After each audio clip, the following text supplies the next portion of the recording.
अरे वाह, इतना सुंदर लहंगा। लहंगा देखकर तो मुझसे पहने बिना रहा ही नहीं जा रहा है। मैं जल्दी से इसे पहन लेती हूँ। अरे वाह, मैं इस लहंगे में कितनी सुंदर लग रही हूँ, जैसे कोई परी धरती पर उतर आई हो। तभी वहाँ पर दीपा की बड़ी बहन गौरी आ जाती है। सुंदर तो नहीं, ये लहंगा लग रहा है। चल अब जल्दी से इसे उतार। अगर गलती से भी फुलिया काकी आ गई ना तो वो तेरा मुंह नोच लेगी, क्योंकि ये उसकी इकलौती पोती पुष्पा की शादी का लहंगा है, समझी? चल अब दे इसे। फिर तो दीदी, इस लहंगे को पहनकर मैंने इस लहंगे में 4 चांद लगा दिया है। देखना, ये लहंगा सभी को बहुत पसंद आएगा। बस कर, मेहनत मैं करूं और सारी तारीफ तू ले जाए। अब इसे जल्दी से उतार, फुलिया काकी इसे लेने आते ही होगी। तभी बाहर से फुलिया काकी की आवाज आती है। अरे ओ गौरी, मेरी पोती का लहंगा सिल गया है क्या? दीपा जल्दी कर। हाँ काकी, सिल गया है। आइए बैठिए। अरे काकी, आपने क्यों तकलीफ की? मैं अभी इसे दीपा के हाथों भिजवाने ही वाली थी। क्या कहा, दीपा के हाथों? अरे उस शैतान की तो इस लहंगे पर नजर भी नहीं लगनी चाहिए। उसी की वजह से तो जल्दी लहंगा लेने आ गई हूँ। देख गौरी बेटी, बुरा मत मान, लेकिन एक बात कहूँ, तू इतनी गुणी और समझदार है, पूरे दिन अकेली मेहनत करती रहती है। वहीं तेरी वो शैतान बहन दीपा पूरे दिन मस्ती करती रहती है, तेरे मेहनत के कमाए हुए पैसे को लुटाते रहती है। अरे मैं तो कहती हूँ बेटी, यही समय है। आज के जमाने में भला कौन किसका होता है, इसलिए तुमसे ये कह रही हूँ, 2 पैसे अपने लिए जोड़ ले। मुझे तेरी फिक्र है, इसलिए तुझे समझा रही हूँ, बाकी तेरी मर्जी। काकी, आपको मेरी और मेरी बहन के बारे में सोचने की इतनी जरूरत नहीं है। ये लीजिए, आपका लहंगा सिल गया है, अब आप जा सकती हैं। अरे भलाई का तो जमाना ही नहीं रहा। अच्छी बात कहाँ किसी को हजम होती है। अरे जब पछताओगी ना, तब तुम्हें मेरी बात याद आएगी, देख लेना। ये सुनकर दीपा गुस्से में रोते हुए अपने कमरे में चली जाती है। दीपा, तू काकी की बातों का बुरा मत मान, चाहे कोई कुछ भी कहे, तू मेरे लिए मेरी परी है। और ये देख, ये क्या है? मैंने तेरे लिए अपने हाथों से लहंगा बनाया है, अब तो खुश हो जा। अरे वाह दीदी, ये तो बहुत ही सुंदर है। थैंक यू सो मच दीदी। मैं अभी इसे पहनकर अपने दोस्तों को दिखा कर आती हूँ। उसके बाद दीपा उस लहंगे को पहनकर खुशी खुशी गांव में घूमने चली जाती है और दूसरी तरफ गौरी कपड़े सिलने लगती है। गौरी को इस बार एक बहुत बड़ी कंपनी से पूरे 50 लहंगे सिलने के ऑर्डर मिले थे और उसने उस सारे लहंगों का पेमेंट भी पहले ही ले लिया था। आपका बहुत बहुत धन्यवाद भगवान जी। आज मैं जो भी कुछ कर पा रही हूँ, बस सब आपकी ही कृपा है। आज मुझे अपने जीवन का बहुत बड़ा ऑर्डर मिला है। मैं इन पैसों से अपनी बहन को बहुत ही अच्छे कॉलेज में पढ़ा सकती हूँ। मैं उसके सारे सपनों को पूरा कर सकती हूँ। जो सारे सपने मेरे अधूरे रह गए, वो सारे सपने अब मैं अपनी बहन के जरिए पूरा करना चाहती हूँ। बस भगवान जी, मुझे ऐसे ही मेहनत करने की शक्ति देना। इतना बोलकर गौरी अपने कामों में लग जाती है। 10 दिनों की लगातार मेहनत के बाद गौरी अपने सारे लहंगे तैयार कर लेती है। अरे वाह दीदी, लहंगा ही लहंगा, ये तो कमाल ही हो गया। अब इन सारे लहंगे को मैं एक एक करके ट्राई करूंगी और पूरे गांव में घूमूंगी, ताकि पूरे गांव वालों को पता चल सके कि मेरे पास पहनने के लिए 1-2 नहीं बल्कि पूरे 50 लहंगे हैं। नहीं दीपा, ये ऑर्डर 2 दिन बाद मुझे भिजवाना है। मैं इस बार कोई गड़बड़ नहीं चाहती हूँ। दीदी, ऑर्डर तो दूर शहर का है ना, अगर मैं इसमें से एक लहंगा पहन भी लूंगी तो किसी को क्या ही पता चलेगा। आपको तो पता है ना दीदी, मुझे लहंगा पहनने का कितना शौक है। इस तरह जिद करके दीपा एक लहंगे को पहन लेती है।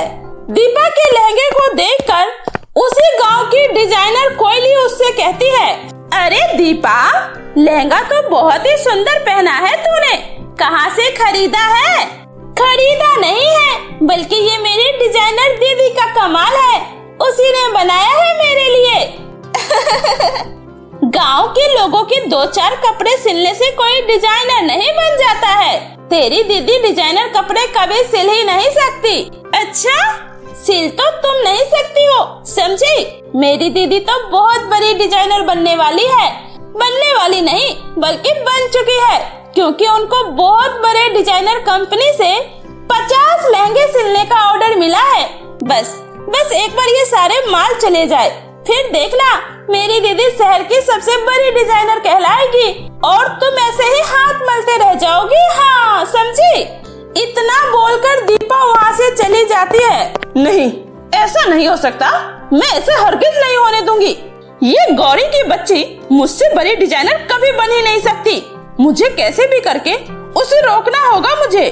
इस तरह रात में सबके सो जाने के बाद कोयली चुपके से दीपा के घर में घुसकर उसके ऑर्डर के तैयार किए हुए सारे लहंगों को चुराकर उसे जला देती है और उसके सारे पैसे भी चुरा लेती है। अब आएगा असली मजा। अब ये गौरी की बच्ची डिजाइनर तो क्या, गांव में भी किसी के कपड़े सिलने के लायक नहीं बचेगी। इधर जब सुबह सुबह दोनों बहनें सोकर उठती है तो देखती है कि घर में उसके सिले हुए लहंगे तो है ही नहीं। दीपा बता तूने सारे लहंगे कहाँ छुपाए हैं? दीदी, मैं भला लहंगा क्यों छुपाऊंगी? मैंने लहंगा नहीं छुपाया है। दीपा, तुझे शायद नहीं पता वो मेरी जिंदगी का कितना बड़ा ऑर्डर है, और अगर आज मैंने टाइम से ऑर्डर नहीं दिया तो मैं उन्हें क्या जवाब दूंगी? मैंने यही तो सारे लहंगे रखे थे, कहाँ चले गए? दीदी, मुझे लगता है ये सब उस कोयली का ही काम है। हाँ दीदी, मैं उस कोयली की बच्ची को नहीं छोड़ूंगी, मैं अभी जा रही हूँ उसके पास। तभी गौरी गुस्से में दीपा को एक थप्पड़ लगाती है। दीपा, ये सब तेरी वजह से हुआ है। न तू लहंगा पहनकर पूरे गांव में घूमती, ना ही सारे लहंगे चोरी होते। अब मैं क्या करूँगी? सबको क्या जवाब दूंगी? मैं ऐसा करती हूँ, मैं उन्हें फोन करके उनके सारे पैसे लौटा देती हूँ। उसके बाद जैसे ही गौरी पैसे ढूंढती है उसे पैसे भी कहीं नहीं मिलते हैं। ये देखकर दोनों बहनों का रो रो कर बुरा हाल हो जाता है। हे भगवान, ये सब क्या हो गया? अब मैं इतने सारे पैसे कहाँ से उन्हें लौटाऊंगी? दीदी, मुझे माफ कर दो। प्लीज दीदी, सब मेरी वजह से हुआ है। नहीं दीपा, इसमें तेरी कोई गलती नहीं है। शायद मेरी किस्मत में ही डिजाइनर बनना नहीं लिखा है। अब मैं इस घर को बेचकर कंपनी वाले के सारे पैसे लौटा दूंगी। उसके बाद कहीं दूर जाकर किराया का घर लेकर उसमें रहूंगी। दोनों बहनें इतना सोच ही रही थी, तभी वहाँ पर एक सुंदर परी आती है और दोनों बहनों को रोता हुआ देखकर कहती है, तुम दोनों बहनें रोना बंद करो। मैं तुम्हारे बारे में सब कुछ जानती हूँ। तुम्हारे साथ ये सब उस कोयली ने किया है ताकि तुम कभी भी डिजाइनर न बन सको, लेकिन तुम कभी अपने हौसले को मत हारना। ये लो, ये जादुई 50 लहंगे हैं। तुम इस लहंगे को अपने कंपनी वाले को दे देना। उसके बाद तुम्हारी जिंदगी में कभी कोई कमी नहीं रहेगी। इतना बोलकर वो परी वहाँ से गायब हो जाती है। तभी वहाँ पर कंपनी की मालकिन मीना देवी आती है और लहंगे की डिजाइन और कलाकारी देखकर बहुत ही ज्यादा खुश होती है। अरे वाह, तुमने तो कमाल कर दिया। इतना सुंदर लहंगे का डिजाइन मैंने आज से पहले कभी नहीं देखा। ये लो, पूरे 1 लाख रुपए हैं। अब से हमारी कंपनी का सारा लहंगा तुम ही डिजाइन करोगी। इतना बोलकर मीना देवी वहाँ से लहंगे लेकर चली जाती है। उस दिन से दोनों बहनों की जिंदगी बदल जाती है। अब उसके पास और भी बड़े बड़े कंपनी के ऑर्डर आने लगते हैं और कोयली बेचारी हाथ मलते रह जाती है। तो मेरे प्यारे दोस्तों, कैसी लगी आपको ये कहानी? मुझे कमेंट करके जरूर बताएं। कहानी अच्छी लगी हो तो वीडियो को लाइक करके चैनल को सब्सक्राइब करना ना भूले। तो दोस्तों, मिलती हूँ ऐसे ही फिर किसी नई मजेदार कहानियों के साथ। तब तक के लिए बाय बाय दोस्तों।